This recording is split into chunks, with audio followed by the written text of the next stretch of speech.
包大人，这枚金丸，你是由何处而来啊？王爷认得这枚金丸，岂止是认得？本王第一次见到这枚金丸之时，距今已近30年了。王爷怎知此丸便是当年所见之物？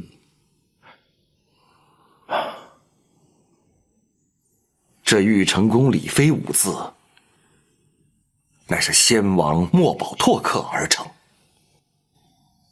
本王一见便知。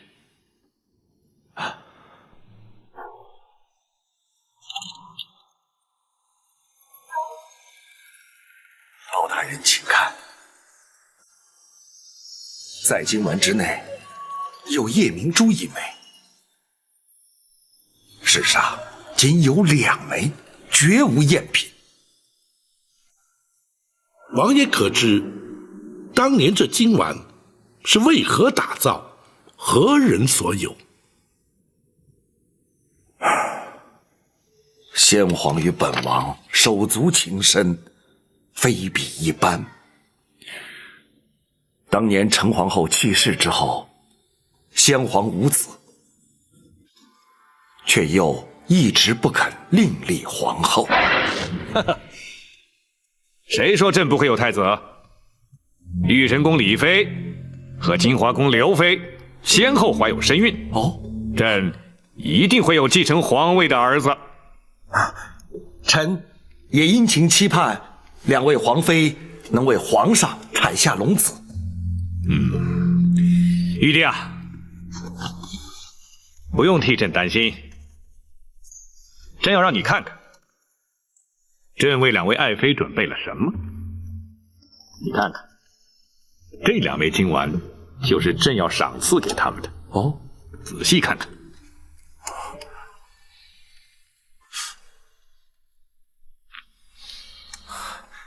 制作的竟如此精巧。他们之中，任何一人只要能生下太子，朕就封他为后。这2枚金丸就是日后的凭证。当时本王看得十分仔细，这枚金丸的确是当年的旧物。包大人究竟是由何处得来？回王爷，包拯沉舟督政，返京途中行经草洲桥，有一虾婆手持金丸前来喊冤。他喊的是什么冤？他不肯说。既然喊冤，又为何不肯明说呢？那虾婆言道，除非当着八王爷面前，否则绝不会说。当着本王的面，莫非他的冤情与本王有关？这就不得而知了。原本包拯以为乃是风矬之语，不予理会。然而见这金丸之上有玉成宫李妃字样，唯恐与宫闱之事有关，故而并未将他驱离。那虾婆如今人在何处？王爷可知，包拯回京之时，有一名远房表亲同行。此事城中颇多议论，本王也略有耳闻。包拯唯恐牵涉宫中，为掩人耳目而由此托辞。那名老妇人正是鸣冤虾婆。你将她带回京来了？是。王爷若是不肯见她，包拯自会将她遣返草洲桥。只是这金丸他是如何取得，恐怕永远也无法得知了。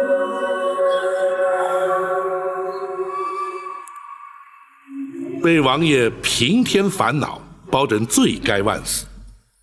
王爷不必为难，包拯这就要人将他遣返。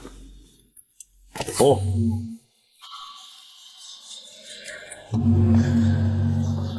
这金丸原本是玉成宫李妃之物，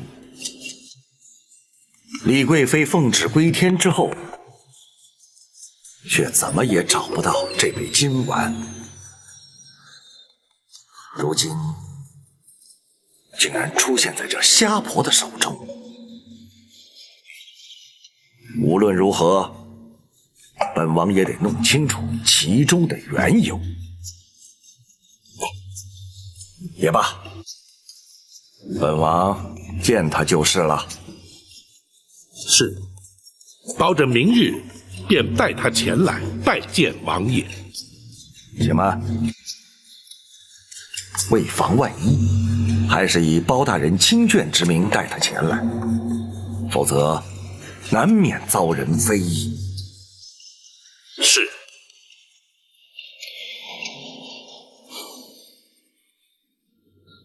什么？八贤王肯见我？是，包拯明日就带娘娘前去南清宫。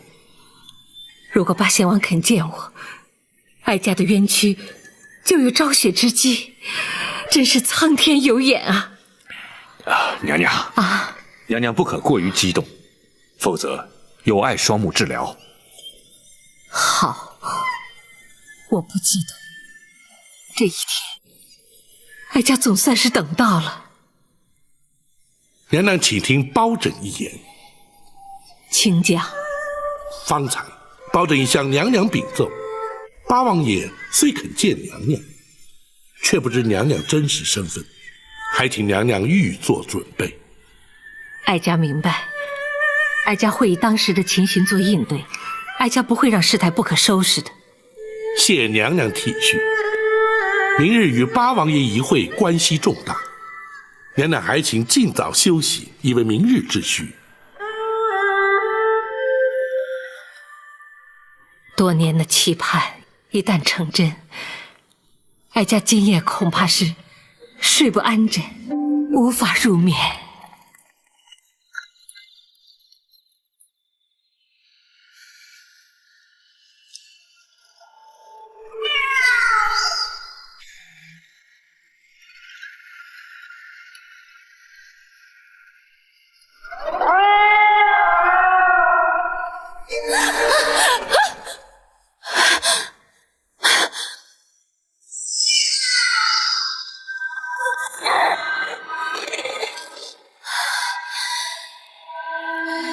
太后，没事，下去吧。是。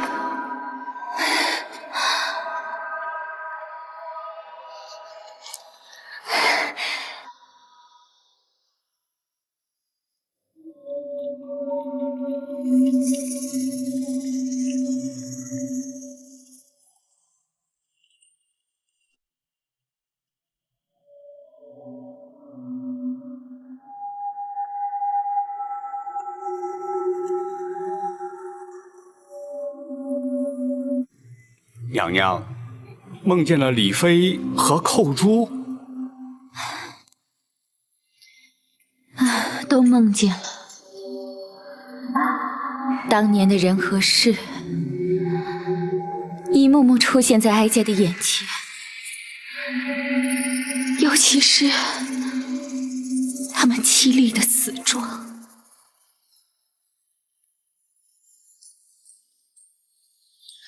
郭淮，奴婢在。你看他们是不是向哀家索命来了？我不会的，您这人死了就死了，哪能会向人索命呢？或许娘娘前晚去冷宫，受到了狸猫的惊吓。哦，对了，还有那狸猫。莫不是当年替换婴儿的狸猫冤魂也来了？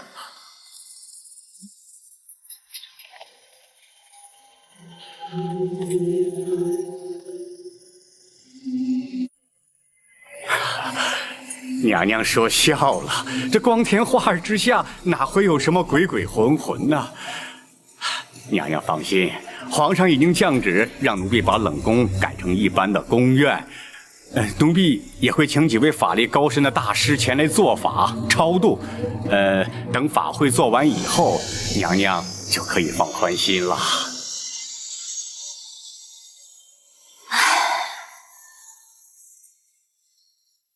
只怕当年所做过的事，永远也无法让哀家安心呢。娘娘，这20多年都过去了，知道当年事的只有娘娘、奴婢，其他的人他没有一个活的呀。这些陈年往事，不会再有人知道了啊！不，还有天知地知，也是我的事。皇上驾到！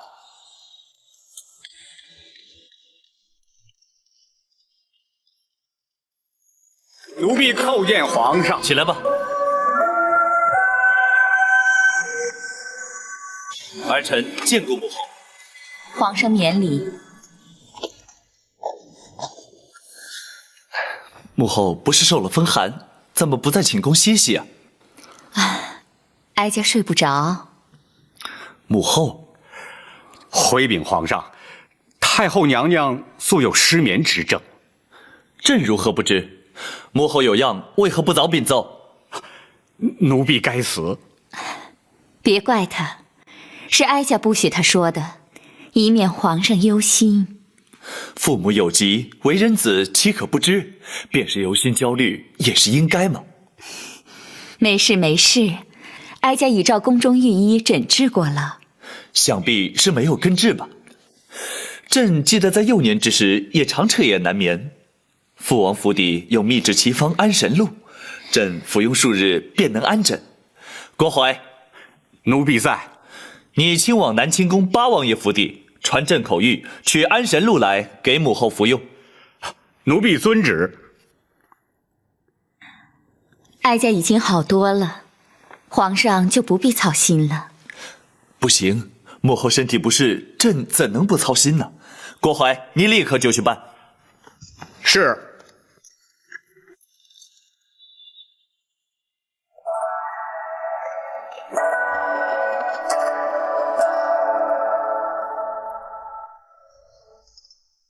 你们退下掩门，任何人不得在厅外逗留。是。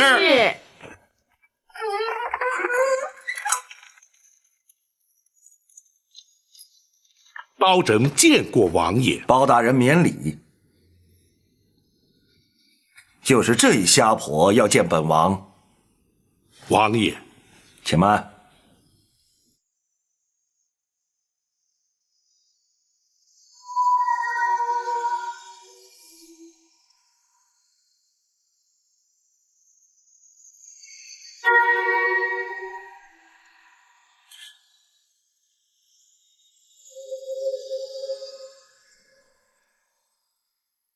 八贤王，你真的不认得我了？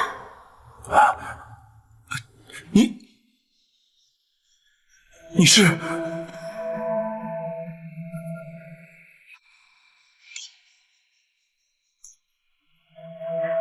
不可能的！王爷可是认得他？他与本王多年前所识之人颇为神似，只是万万不可能。他早已辞世多年了。八贤王，怎知不是昔人故人当面？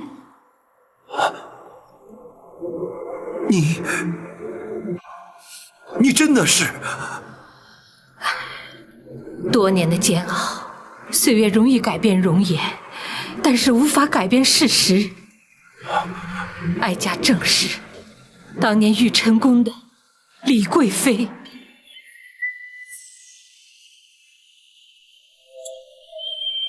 可是当年你不是被先皇赐死了吗？奉旨自缢的是冷宫小太监于忠。当年若不是陈琳与冷宫总管秦凤他们冒死相救，死在冷宫的就是哀家了，今日也不会出现在八贤王的面前。你果真就是皇嫂？赵德芳拜见皇嫂。好一个八贤王，时隔多年也依然肯认我，哀家死而无憾。皇嫂，你是怎么逃出宫去的？又怎会事隔20多年，经由包大人来找寻本王的？此事一言难尽，哀家却有一事要先问八贤王。皇嫂要问的可是当年的太子，如今的皇上。是。不错，陈琳当年转承本王的话没有错，他的确就是先皇的血印，皇嫂的亲生。果真如此，苍天庇佑。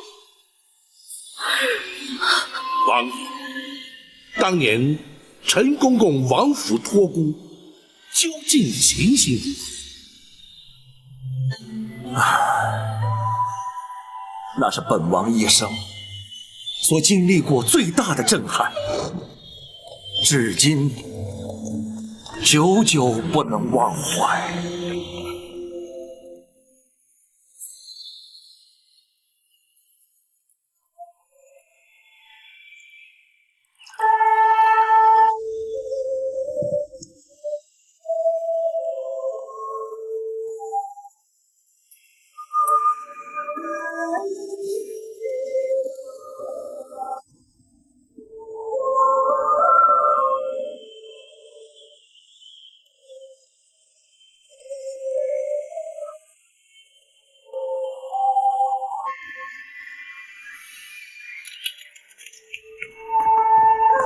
启禀王爷，陈公公求见。奴婢陈琳叩见八王爷。陈琳，你如此慌慌张张的，可是皇上有急事昭告本王吗？请王爷并退左右。陈琳，本王可从没见你如此失态过。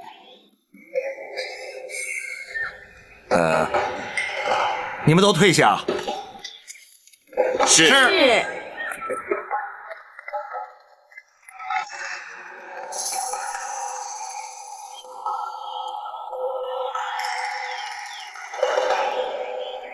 行了，现在可以说了吧？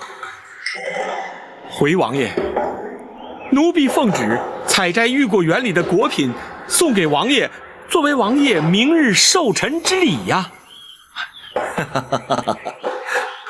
皇上送果品给我，你也要本王并退左右？王爷，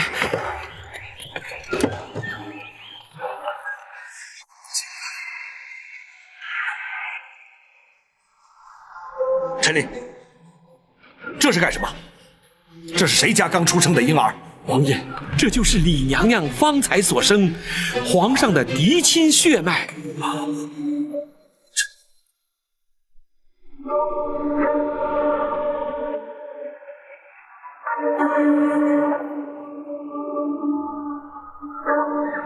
我可怜的皇儿，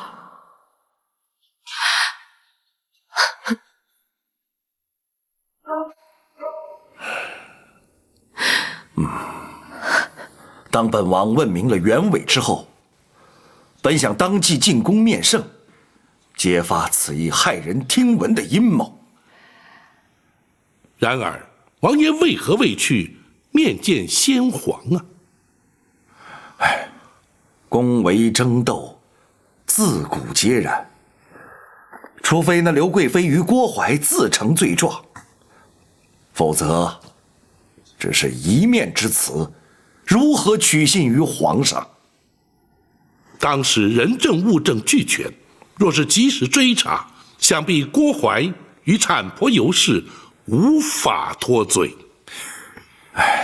即便如此，至多也只是那郭槐和尤氏抵罪，未必就能定得了那刘贵妃之罪。如此一来，太子在宫中犹如置身险境，随时可能遭人暗害，这岂不是自投罗网吗？八贤王说的没错，倘若阴谋揭发，只怕皇儿早已被害，而不会成为当今的皇上了。只是如此一来，让皇嫂受尽委屈，险些丢掉了性命。本王在此向皇嫂请罪。不，若非八贤王谨慎睿智，奸人早已得逞，哀家感激还来不及呢。不，这也算是皇天庇佑。当年本王王妃稍早也曾有孕，不幸腹中夭折，于是将太子假称为本王亲子，得以在府中抚养。在7岁那年，被选为太子，就送进宫中去了。应一会自有天定，谁也料不到，历经周折之后，太子终究还是太子。太子7岁那年，头一天进宫就误闯了冷宫。哀家虽不知他就是皇儿，却与他一箭投缘。那也是哀家此生亲眼见到他的唯一的一次啊！本王也明白皇嫂思子之苦，所以召陈琳前来，要陈琳前去探望皇嫂。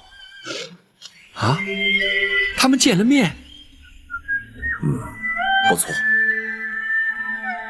李贵妃一直以为太子已死，因此将思子之情转到他的身上去了。母子天性，真是母子天性啊！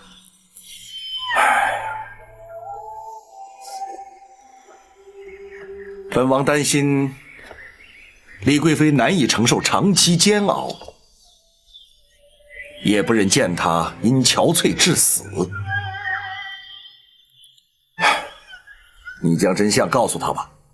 啊，王爷，这样安全吗？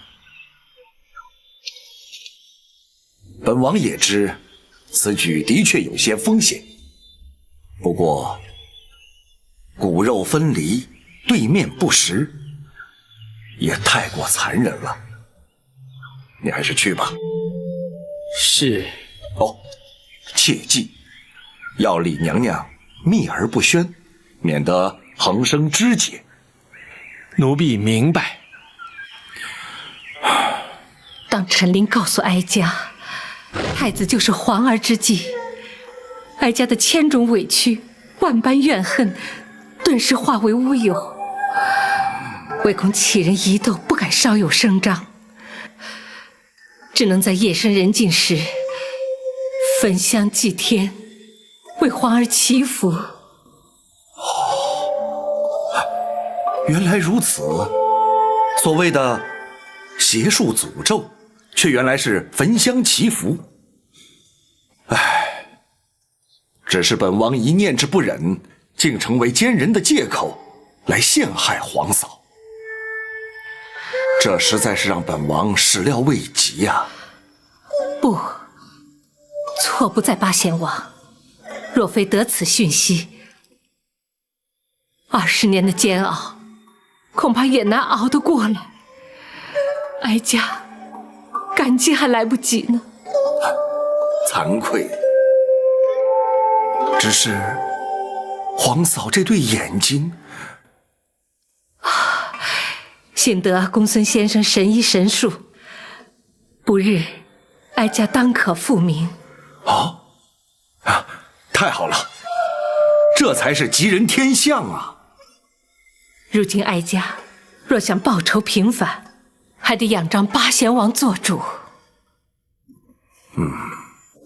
既是赵家的家务，又是朝廷公案，本王责无旁贷。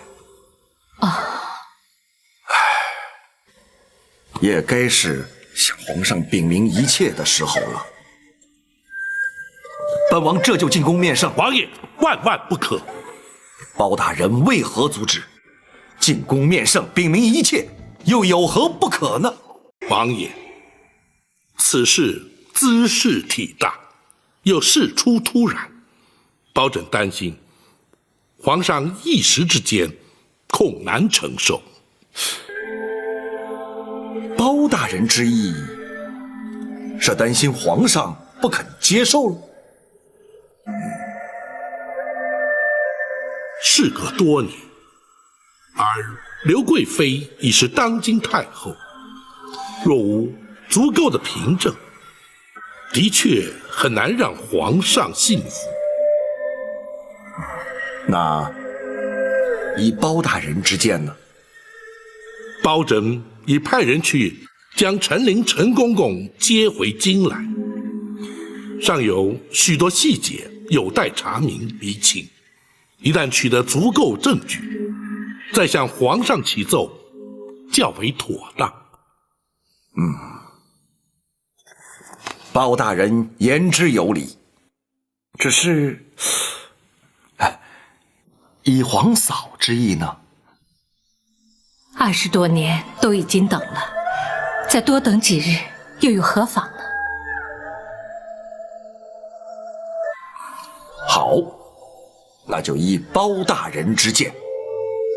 王爷，不过此事还需秘而不宣，还请王爷稍作忍耐，不动声色。本王明白。太妃娘娘，请先回府休息，包拯会差人确保安全，且容臣与王爷在此细商对策。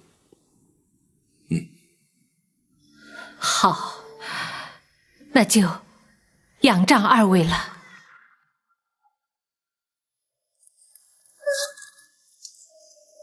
夫人请。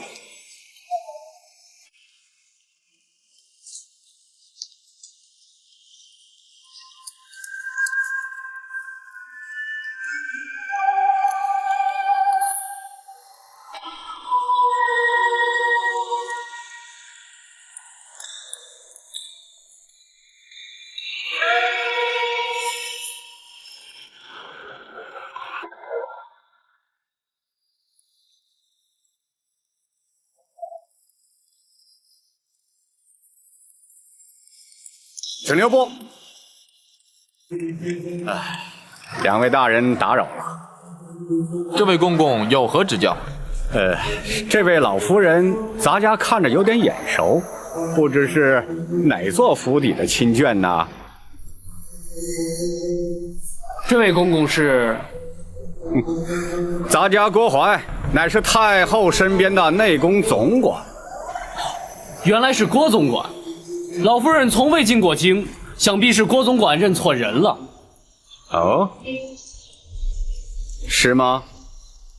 老夫人急需回府歇息，不便久留，还请郭总管见谅。是，二位请便。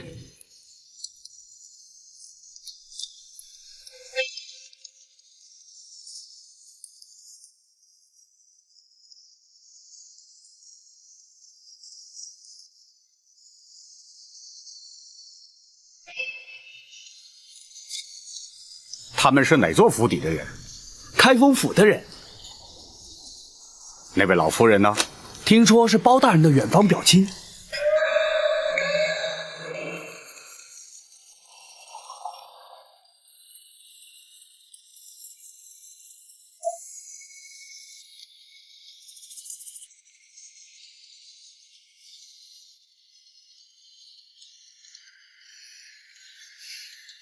这就是安神路。是，八王爷亲自交给奴婢的，说是只要用上个3-5滴，就好让娘娘安睡到天明。真会有如此奇效吗？哈，奴婢早上已经派人试了2滴，刚刚才醒过来的。好吧。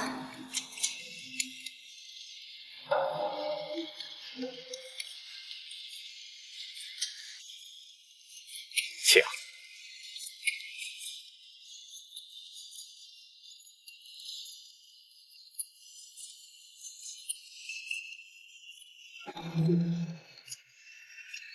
郭淮，奴婢该死。什么事情让你这样心不在焉的？回娘娘，奴婢在想一个人。什么人呢？今儿早晨奴婢去八王爷那求药的时候，路上遇到了一位老妇人。哦，她可是你的旧识啊。哦，不，奴婢只是觉得她的容貌像是谁呀？像是。别吞吞吐吐的好吗？她究竟像谁呀？说呀。像是当年在冷宫里的李贵妃。哎呀，娘娘，奴婢该死，奴婢该死啊！你说她像谁？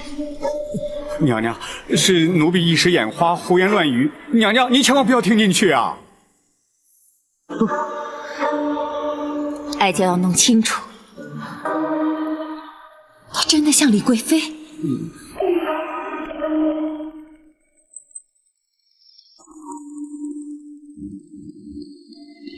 是。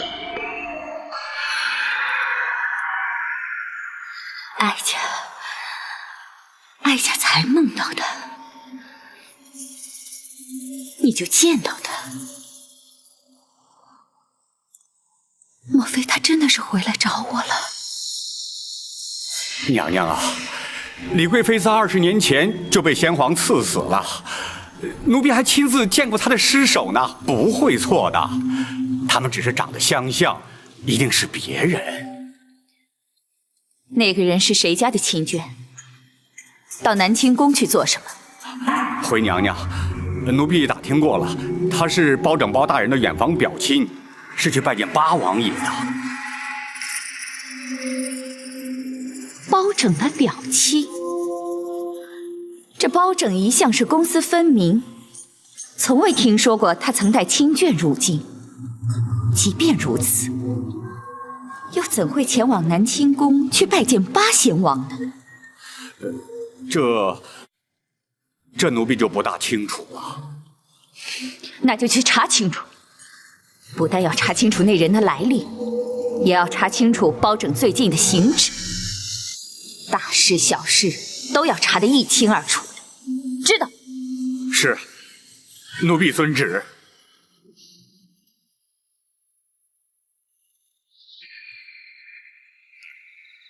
八王爷已经知道太妃娘娘依然健在，想必会在适当时机出面，大人平反此案的机会势必大增。不错，八王爷身份特殊，也较容易取信于皇上。等陈灵抵京，查明细节之后，便可着手进行。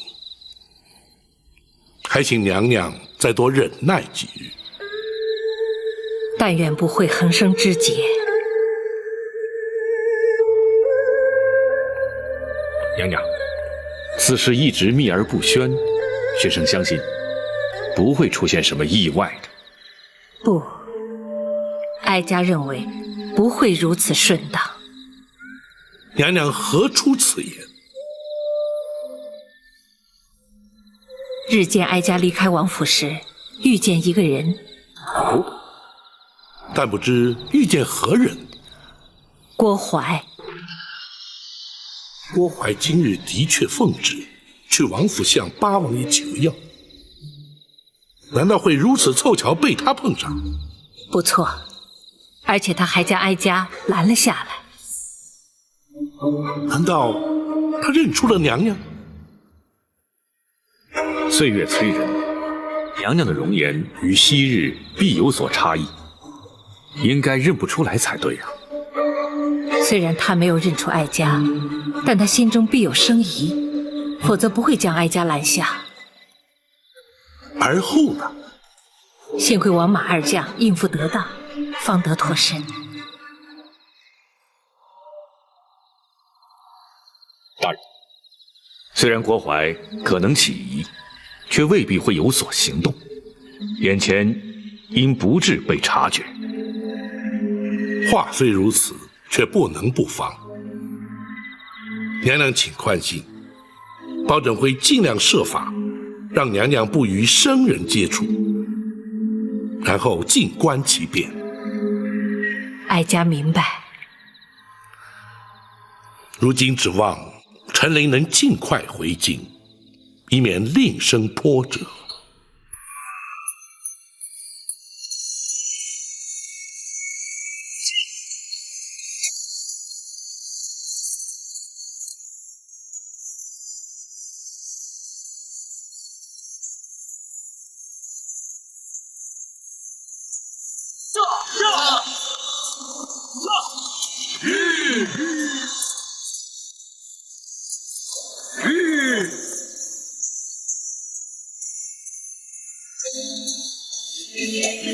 二位为何不走了？公公啊，请留在车里，不要露面。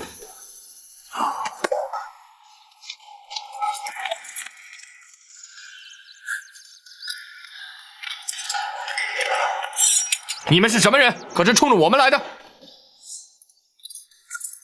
两位可是包大人座前张龙赵虎？请问五位是哪路英雄？有何见教？现空岛吴蜀奉包大人之命，前来接应二位同返京城。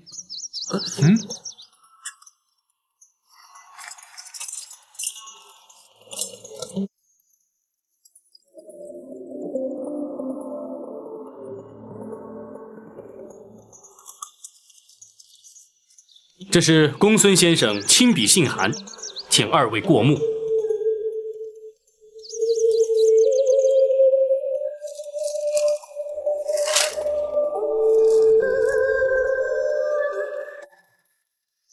是包拯从陈州带回来的。是，包大人陈州督政回京，途经草州桥，在天齐庙放告后，就多出了这位老夫人，说是他失散多年的远房表亲。就算如此，包拯又为何将他带回开封，而且住下不走？怎不将他送往泸州老家呢？这位老夫人现在是双目失明，正在府衙里接受公孙策的治疗。哦，包大人回京后，陆续有江湖人士进府，后又相继离开。包拯审理刑案，难免有涉及江湖草莽之事，这倒也不足为怪。奴婢还打听到，包大人的座前四大侍卫中，张龙赵虎已离京多日，不知去向何方。包拯属下出京办案也是常有之事，还有什么？这其他就没什么了。对了，听宫内掌管宦籍的太监说，包大人曾经去打听过陈琳的下落。陈琳？他打听陈琳做什么？回娘娘，那陈琳自告老归隐之后，就一直再没有消息了。包大人和陈琳素来交好，想必是想去看望他一下。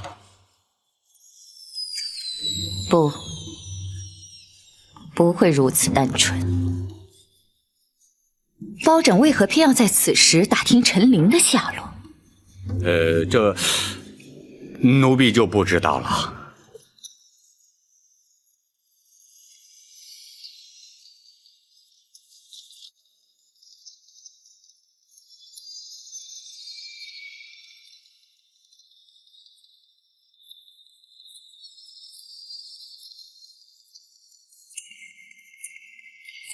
郭淮，奴婢在。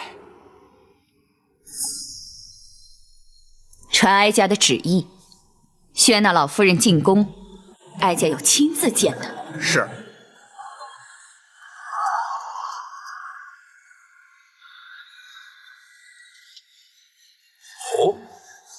太后要宣老夫人进宫，正是。学生冒昧请问，太后怎么会知道老夫人在府中呢？包大人的亲眷进京开封府，谁不知道啊？我看公孙先生是多此一问了。老夫人乃是乡野村妇，不识宫中礼仪，恐有冒犯失礼之处，还请郭总管回禀太后，收回成命，免宣入宫。包大人这话可就不对了。太后娘娘宣召是何等的荣宠啊！再说这一旨以下，咱家可不敢顶回去啊。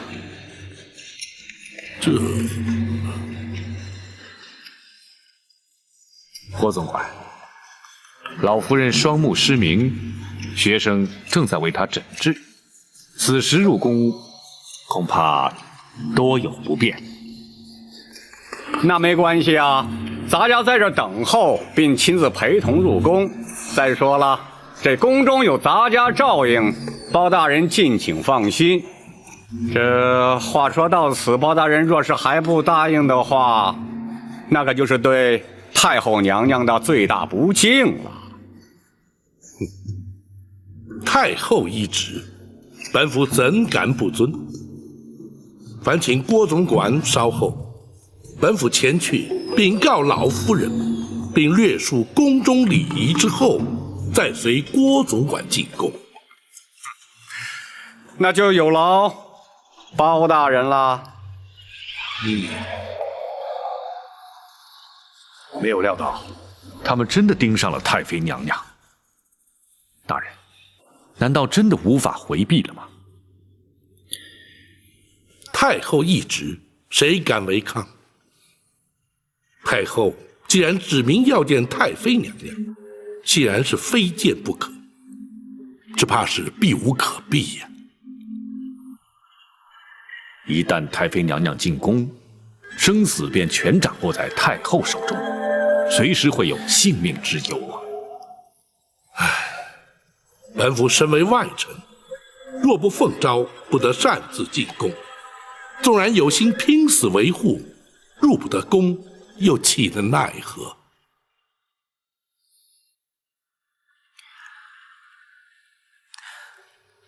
大人进不了后宫，展昭却可以。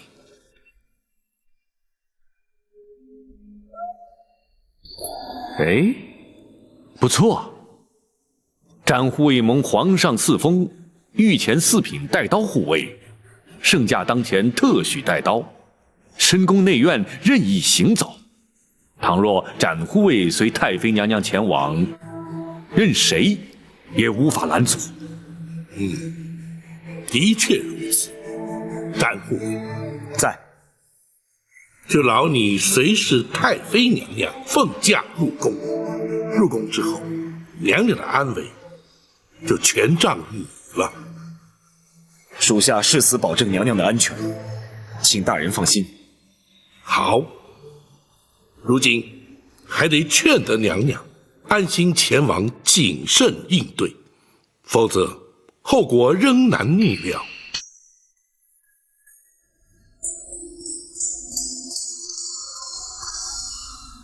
他要见我。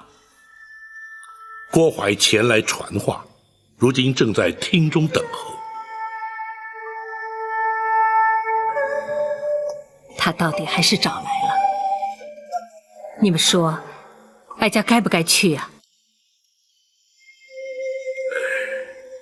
娘娘要是不去，恐怕会让对方更加起疑呀。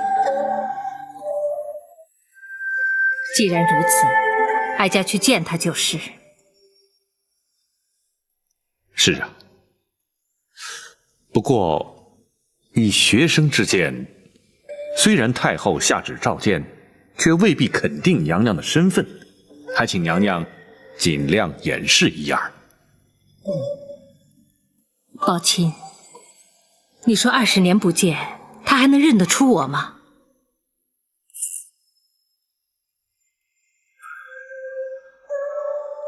臣不敢断言。哀家明白，这20年来，哀家一直生活在市井之中。若非见到你们，哀家仍然是一个瞎老太婆，他认不出来的。娘娘委屈了。说不上委屈，若想报仇平反，就得忍过一时。哀家立刻动身。展昭陪同娘娘进宫，请娘娘尽管放心。倘若他真敢有所冒犯，展昭定会拼死护驾。展护卫能进后宫？展护卫蒙皇上特许，不需腰牌宫内行走，任何地方都去得。若是有人图谋不轨，恐怕也得顾忌3分。好，有展护卫陪同，哀家就安心不少。那就有劳展护卫了。展昭不敢。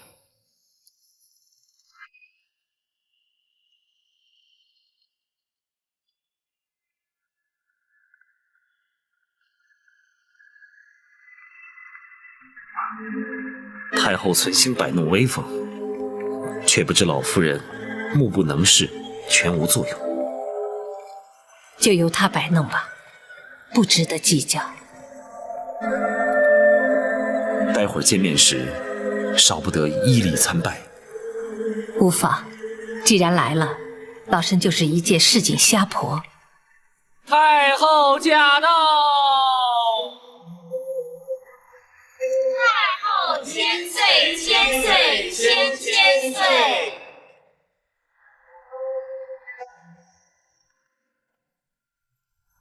御前4品带刀护卫展昭，携包大人亲眷赵氏，叩见太后娘娘千岁。2位平身。谢娘娘。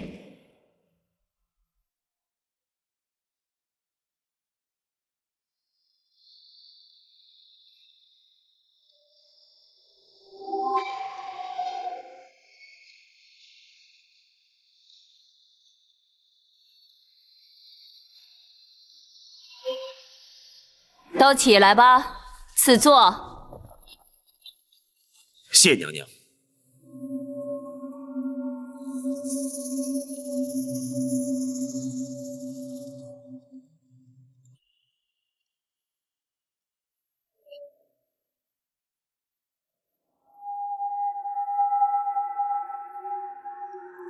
听郭总管说，展护卫执意要陪老夫人一同进宫，是吗？回娘娘，老夫人双目失明，又不知宫中礼仪，包大人特命展昭陪同前来，以免失仪失态。哼，包大人也顾虑太多了。哀家既然宣召老夫人来，自然不会介意是否失态失仪。谢太后。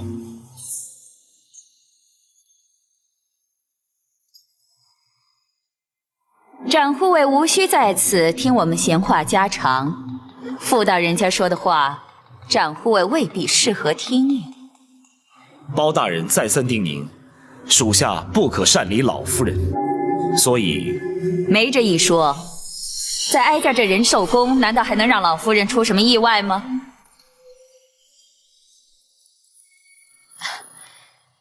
要不这样吧，只要老夫人稍有差池，展护卫尽管找哀家负责，如何呀？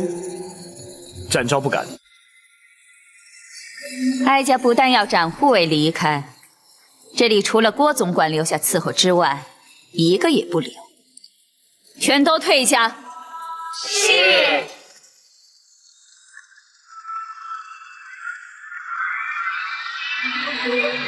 展护卫，你就出去吧。既然太后娘娘不担心我老婆子失礼，你留在这儿也没什么意思，不如到外头轻松自在一些。老夫人，太后不是已经说了吗？如果我出什么事，她会负责。你放心吧，包大人他不会怪你的。啊，要不你就在外面候着，如果觉得有什么不对，你就随时进来瞧瞧，不就得了吗？还是老夫人干脆。展护卫如今可还有话说？展昭不敢。既然如此，展昭就在门外恭候。老夫人若有需要，请随时召唤。展护卫，你就快走吧，我还急着要和太后娘娘说话呢。展昭告退。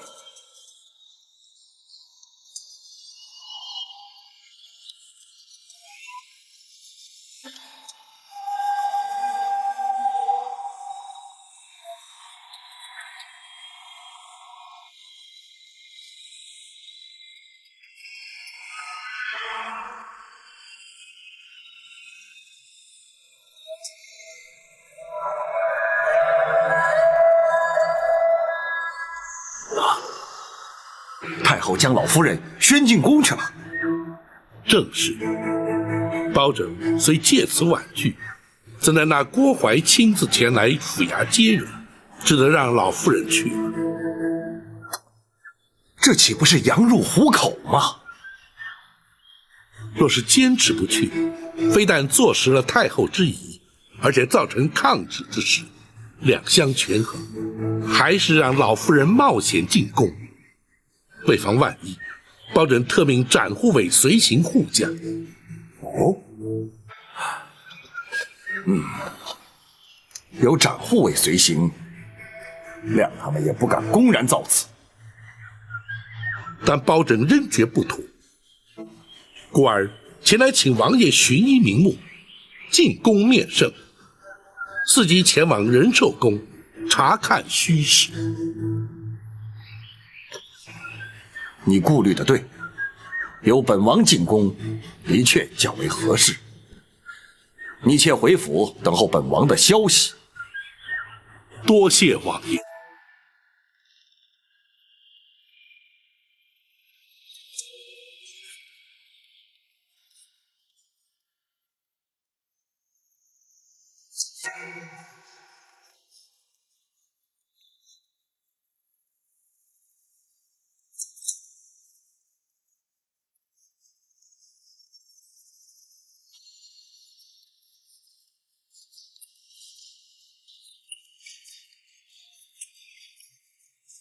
老夫人本姓赵，是。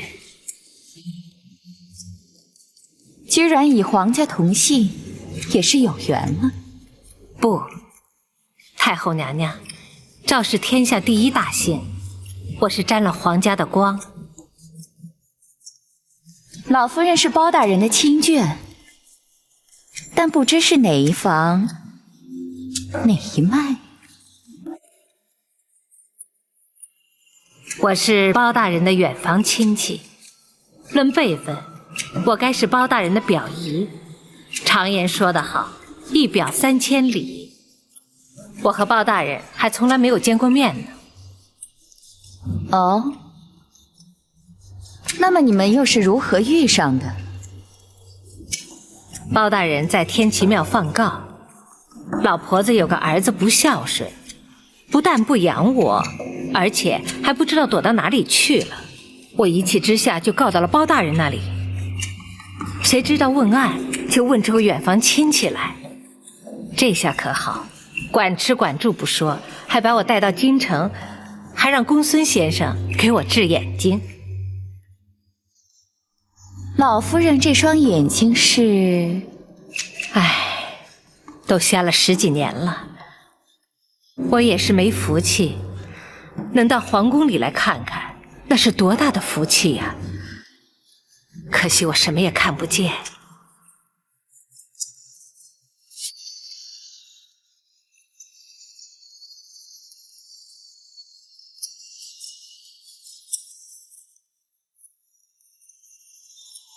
谁？你看得见？哦，原来是郭公公啊！我怎么能看得见呢？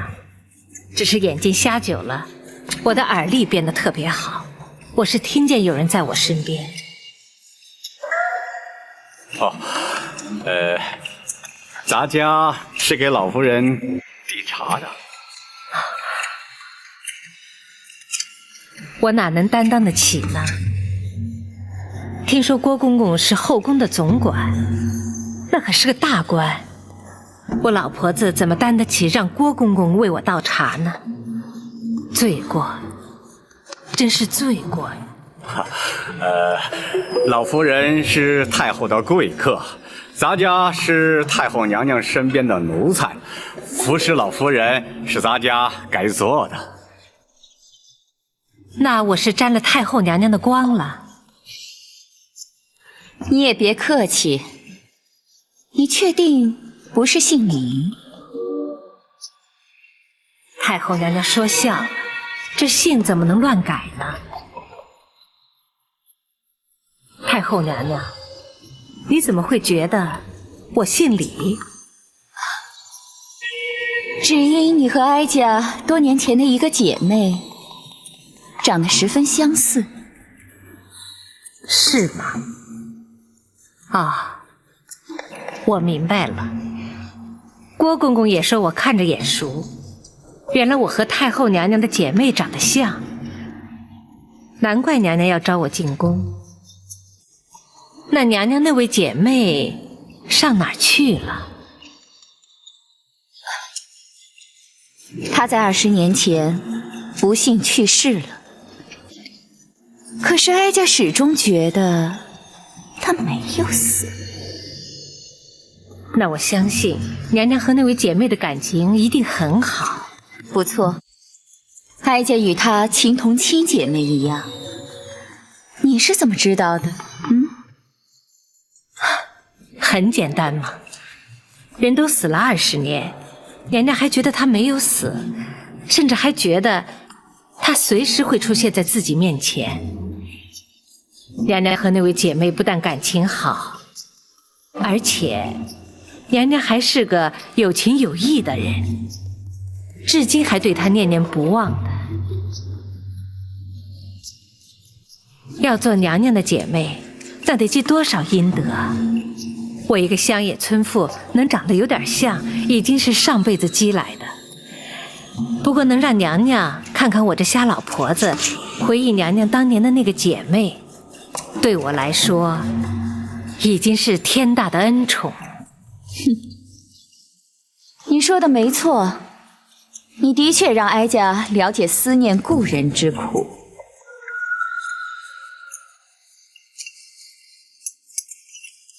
谢谢。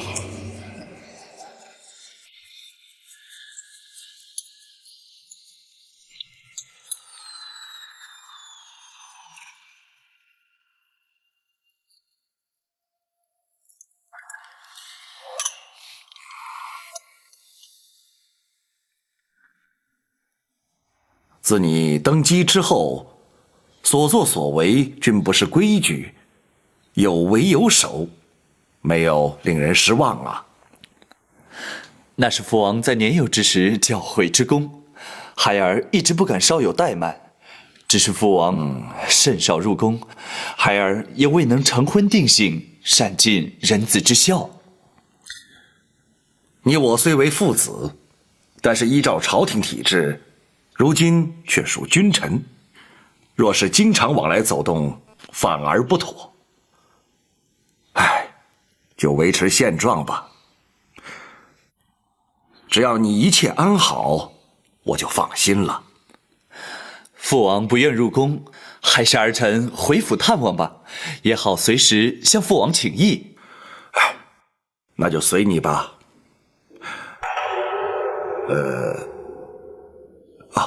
不知太后情形如何？郭槐来府中求药，以治失眠之症。不知太后是否已经开始服用了？太后日前受失眠之苦，孩儿记得幼时父王偶以安神露助孩儿入眠，故而差郭槐前去求药。打扰父王，还望父王恕罪了。谈不上打扰。不过，你对太后的关怀之情，颇让人称许呀。生育养育皆是恩情，孩儿不敢忘父王的生育之恩，亦不敢忘太后的养育之情。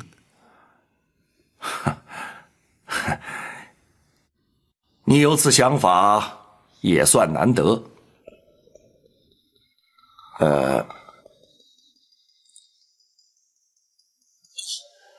安神路虽可助眠，却不宜多服。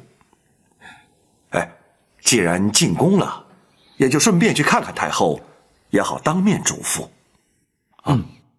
孩儿也正要去探问太后服药成效如何，父王何不一起前去？哦，如此甚好。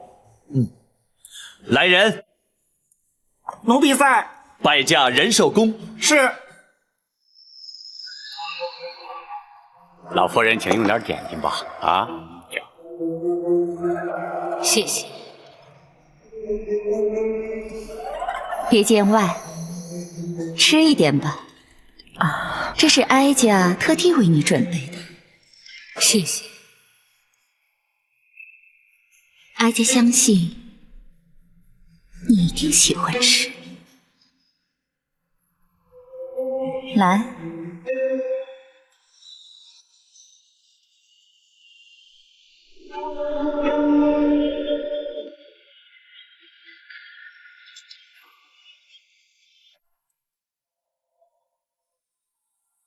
这叫心怀蜜，用杏仁、槐花和蜂蜜调制而成，是当年哀家那位好姐妹自创的甜点。好吃吗？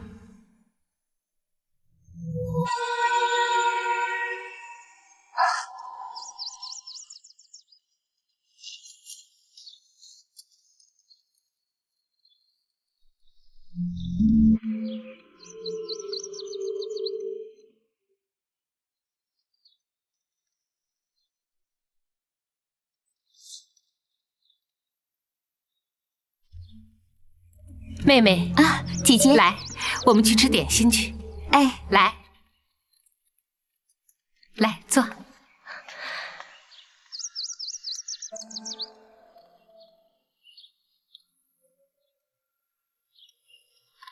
妹妹，你尝尝。哎，你又研制了新的点心？是啊，是我刚研制出来的，当然要请妹妹第一个尝了。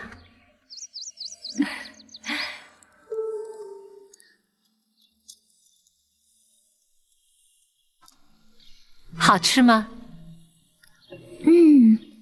有淡淡的花香，有点苦涩。不过饼心却是甜的，真的很好吃。你是怎么做的？这是5月初开的槐花，带皮的杏仁儿，再加上断花的蜂蜜，用栗子面揉合以后再烤出来的。这么好吃的点心，有名字吗？有啊，采用食材的名字就是杏怀蜜3个字的谐音，心怀蜜，就是心里揣着甜甜的蜜。心怀蜜，姐姐是不是要献给皇上的？不，这只是做给我们姐妹俩吃的。为什么？因为这是我们姐妹共同的写照。我们刚进宫的时候，就像初开的槐花，洁白美丽；而在宫中的日子，就像杏仁一般苦涩。不过只要我们安心的待在宫里，总有一天会得到皇上的宠幸，往后的日子啊，就会像蜜一样甜。姐姐，姐姐只教给你做法，也只做给你一个人吃。记住，这可是我们姐妹之间永远的秘密。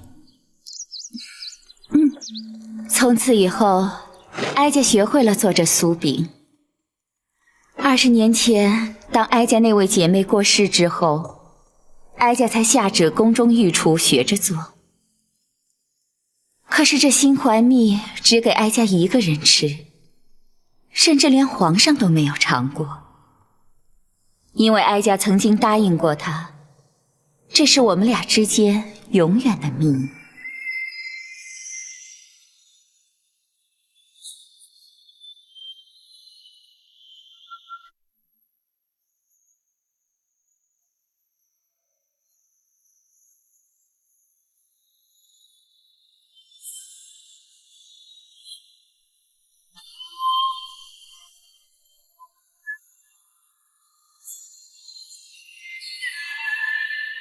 你因何掉泪？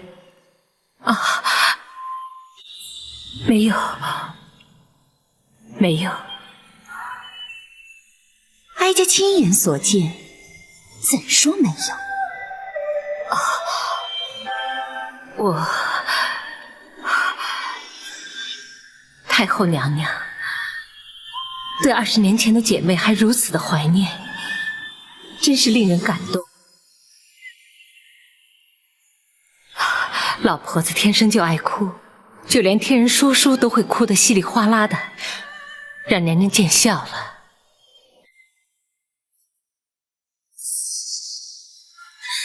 老夫人也太多愁善感了。如今故事说完了，老夫人也哭过，现在可以吃点心了。这点心，娘娘一向是不给别人吃的。我老婆子哪来这么大的福气享受？因为你和我那姐妹长得实在是太过相似，直到现在，哀家都认为你就是她。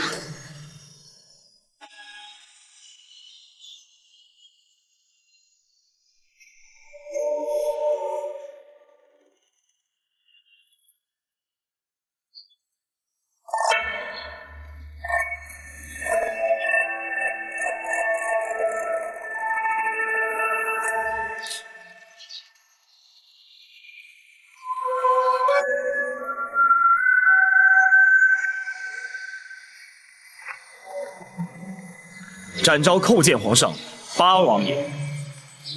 展护卫平身，谢皇上。展护卫为何会在仁寿宫外？展昭陪同包大人亲眷赵氏，奉太后懿旨进宫。哦，太后宣老夫人进宫，展护卫为何不在一旁陪伴？太后与老夫人闲话家常，命展昭在宫外候命。那就随朕一起进去吧。谢皇上。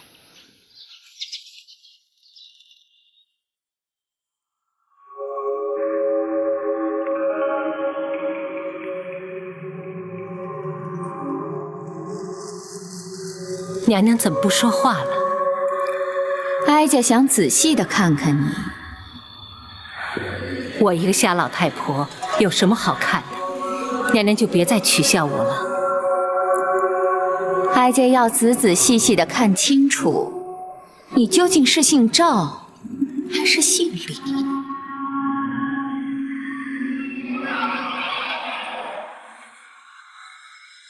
皇上驾到！奴婢叩见皇上八王爷。平身。儿臣参见母后，望母后病体早愈。免礼。皇上来仁寿宫，怎不先通知一声？八贤王又怎会联袂而来？父王得知母后患有失眠之症，特来探望。哦，自从哀家迁进这仁寿宫，八贤王可是头一回来。惭愧，本王不敢贸然前来打扰太后，没想到却失了君臣之礼，还请太后恕罪。千万别提什么君臣之礼，八贤王乃是先皇玉帝，又是皇上的生父，既是一家人，又何必拘礼呢？你能来看看哀家，哀家高兴还来不及呢。多谢太后不罪之恩。